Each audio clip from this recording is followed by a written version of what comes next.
On n'a pas l'illusion de penser qu'en réalité, c'est simplement ces rassemblements, même s'il y en a 34, qui vont permettre de mettre à mal la politique de Macron et ses ordonnances. On a bien conscience que si on veut mettre à mal aujourd'hui la politique de Macron et ses ordonnances, ce qu'il faudra, c'est bien plus que des manifestations, bien plus que des rassemblements, même si aujourd'hui pour nous c'est très important d'être aujourd'hui 2500 personnes, qu'il y ait 34 rassemblements. Ce que craint le gouvernement, ce que craint Macron, c'est effectivement qu'on bloque le pays. Et cette question, elle est fondamentale. La question de la grève dans nos différents secteurs, elle est centrale. La question de comment aujourd'hui on discute avec nos collègues et on explique ce que c'est que cette loi XXL sur le code du travail. Quelles sont les conséquences en termes de licenciement? Quelles sont les conséquences sur les possibilités de mettre en place des plans de licenciement de masse? Quelles sont les possibilités avec ce gouvernement en dehors du code du travail? Sur la question par exemple de mettre et d'inscrire dans le droit commun l'état d'urgence de manière permanente. On a voulu, et c'était important pour nous les camarades, faire en sorte qu'effectivement ce rassemblement, on l'avait annoncé quelques jours après le 8 mai, le fait qu'on se rassemblerait aux abords de l'Assemblée nationale. Et on voulait pour nous, et c'était très important que ce rassemblement soit autorisé, puisse se mettre en place, non pas dans la place Herriot, dans laquelle c'est une véritable souricière, ni même au niveau des Invalides, mais être capable de reprendre la rue au niveau de la Concorde, de voir l'Assemblée nationale, et qu'ils nous entendent dire une chose simple: nous ne laisserons aucun répit à Macron. Macron aujourd'hui a été élu avec plus de 57%, enfin son gouvernement, ses députés, avec plus de 57% d'abstention. Aujourd'hui le chemin pour nous il est très clair.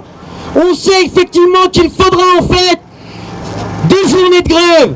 On souhaite que l'ensemble des directions syndicales appellent à une journée de grève interprofessionnelle avant la fin de l'été. On n'a pas besoin d'attendre. On connaît précisément quel est le programme de Macron. Il l'annonce clairement.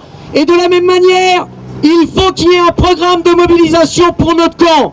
Ce programme de mobilisation, c'est aujourd'hui le fait de pouvoir annoncer qu'il y a plusieurs centaines de manifestants un peu partout en France, mais aussi le fait de dire qu'au lendemain du 19 juin, lorsque le gouvernement fera passer la loi d'habilitation lors de la session parlementaire, bien évidemment il faudra des rassemblements partout. De la même manière, on sait très bien que début septembre, les organisations syndicales, on l'espère, appelleront à une journée de grève interprofessionnelle. Au-delà de ça, le 20 septembre, c'est le moment dans lequel la loi d'habilitation sera définitivement adoptée au Conseil des ministres. Et elle doit faire des passages à nouveau au niveau du Parlement. En ce qui nous concerne, c'est très simple. On souhaite bien évidemment que ce soit le point de départ d'une bagarre énorme contre ce gouvernement. Mais tout au long de l'été, en réalité, il faut imposer ce rapport de force. Alors on est tous en train de regarder. On est effectivement content que nos camarades, et on laisse le choix aux unes et aux autres de faire ce qu'ils souhaitent, se rapprochent de l'Assemblée nationale. Ce que nous on souhaite en réalité, c'est à chaque fois comme on l'a fait et comme on a pris nos responsabilités en tant que Front Social, c'est-à-dire d'appeler à des rassemblements, de faire en sorte que ces rassemblements soient imposés à la préfecture et soient légalisés, mais faire aussi en sorte que ces rassemblements, on soit de plus en plus massifs, on soit de plus en plus nombreux, car c'est ça qui doit imposer le rapport de force aujourd'hui face au gouvernement. Alors on comprend cette envie de bagarrer, mais cette envie de bagarrer, il faut qu'on comprenne aussi ce qui s'est passé pendant la loi travail. Et je termine avec ça, Mika. Ce qui s'est passé pendant la loi travail, c'est que justement, il y avait à la fois des mobilisations dans la jeunesse, à la fois des mobilisations dans le monde du travail, mais il y a une question qui est essentielle, c'est celle de la grève reconductible, un peu comme ce qui se passe aujourd'hui et ce qui est annoncé en Martinique. Ce qu'on a vu en Martinique où les syndicats appellent à la grève reconductible à partir du 22 juin.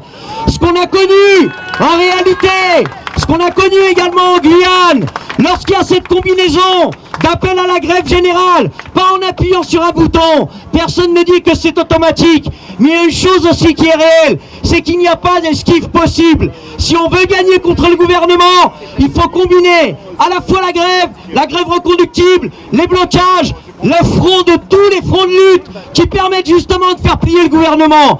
Notre objectif, modeste mais ambitieux à la fois au niveau du front social, c'est de regrouper ces forces-là.